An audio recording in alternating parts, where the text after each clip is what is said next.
또 시작이네. 우유 마셨으니 좀 괜찮아져야 하는데 왜 이렇게 속이 쓰리지? 저 매일 속이 쓰려요. 몸에 좋다는 것만 골라 먹는데 제발 내 몸을 아프게 하는 범인 좀 찾아주세요. 대한민국은 위암 발생률 1위인 나라입니다. 전 세계에서 우리나라 사람들이 가장 많이 위암으로 쓰러지고 있습니다. 그런데 더 무서운 사실이 있습니다. 위암은 어느 날 갑자기 찾아오는 병이 아닙니다. 속쓰림, 더부룩함, 소화가 안 되는 느낌. 이 작은 신호들을 오랫동안 무시했을 때 결국 위장이 무너지는 것입니다. 건강보험심사평가원 자료에 따르면 우리 국민 4명 가운데 1명은 위염으로 병원을 찾은 경험이 있다고 합니다.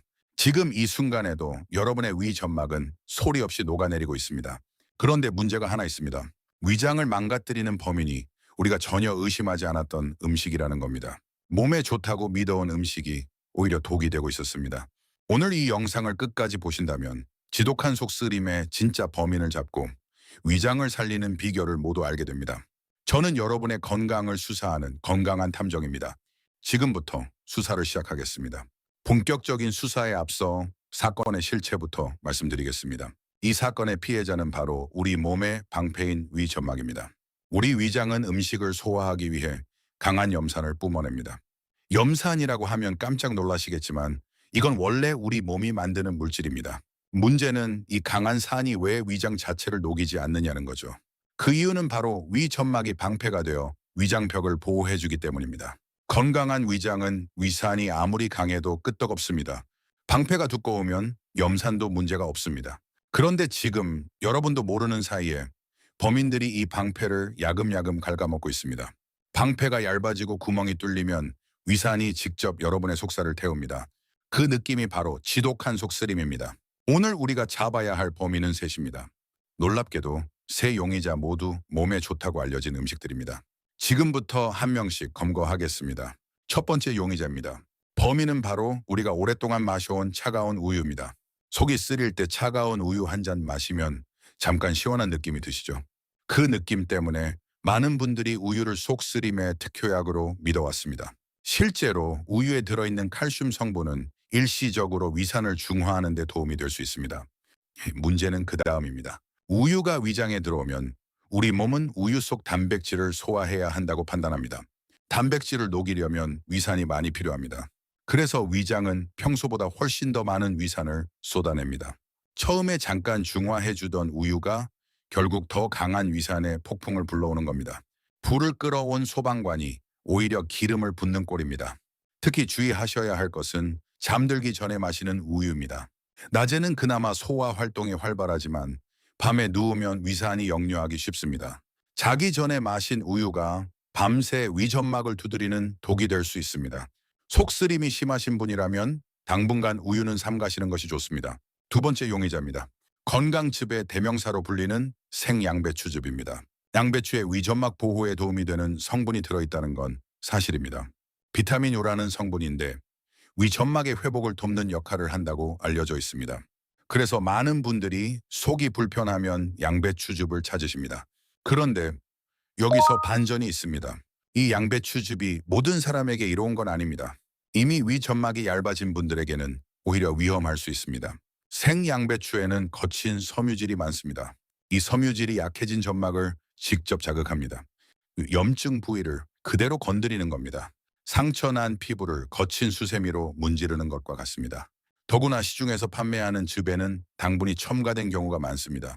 당분은 위와 식도 사이 문지기인 괄약근을 느슨하게 만듭니다. 괄약근이 풀리면 위산이 식도 쪽으로 역류하기 쉬워집니다.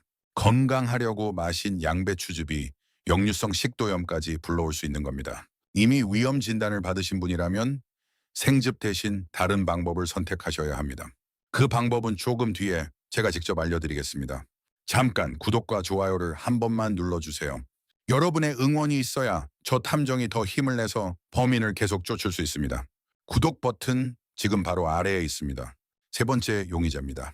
이건 정말 많은 분들이 깜짝 놀라실 내용입니다. 범인은 바로 뜨끈한 국물 요리입니다. 국밥, 설렁탕, 된장찌개, 시니어분들이 가장 좋아하시는 음식들이죠. 뜨끈한 국물 한 숟갈이 들어가면 속이 풀리는 기분이 드십니다. 하지만 이 뜨끈한 국물이 위 점막의 가장 조용한 적입니다. 우리 혀는 뜨거운 것을 어느 정도 참을 수 있습니다. 오랫동안 뜨거운 걸 먹어왔으니 내성이 생긴 것처럼 느껴지기도 합니다. 그런데 위 점막은 다릅니다. 섭씨 60도 이상의 음식이 반복적으로 들어올 때 위 점막에 자극을 줄 수 있다는 연구 결과가 있습니다. 그러니까 한 번은 괜찮을 수 있습니다. 하지만 매일 세끼 수십 년 동안 반복된다면 어떨까요? 자극이 쌓이면서 위 점막이 서서히 무너질 수 있습니다. 여기에 소금기까지 많으면 더 심각합니다. 짠 국물은 점막의 수분을 빼앗아갑니다. 수분이 빠진 점막은 바싹 마르고 위산의 공격에 무방비 상태가 됩니다. 결국 세포 자체가 변하기 시작합니다. 의학적으로는 장상피화생이라고 하는데 위암의 전 단계로 이어질 수 있는 변화로 알려져 있습니다. 뜨겁고 짠 국물을 매일 드시는 분이라면 오늘부터 조금씩 바꿔보시면 어떨까요? 세 용의자를 모두 검거했습니다. 그렇다면 이 수사 내용이 믿을 만한 것인지 알리바이를 검증해 보겠습니다. 그런데 여기서 궁금하지 않으신가요? 이렇게 흔한 음식들이 정말 위장을 망가뜨릴 수 있는 걸까요? 영국 옥스퍼드 대학교의 연구에 따르면 자극적인 음식이 반복될 때 위점막 손상이 빨라지는 경향이 있다는 결과가 있습니다. 또한 하버드 메디컬 스쿨의 임상 연구에서도 자극적인 식단이 위장관 염증 수치를 높이는 경향이 있다고 발표된 바 있습니다. 단순한 민간요법이 아닙니다. 오랜 기간 축적된 의학적 관찰의 결과입니다. 그렇다면 이제 가장 중요한 질문입니다. 어떻게 하면 위점막을 다시 살릴 수 있을까요? 사실 저 건강한 탐정도 과거에는 만성 위염으로 정말 고생을 많이 했습니다.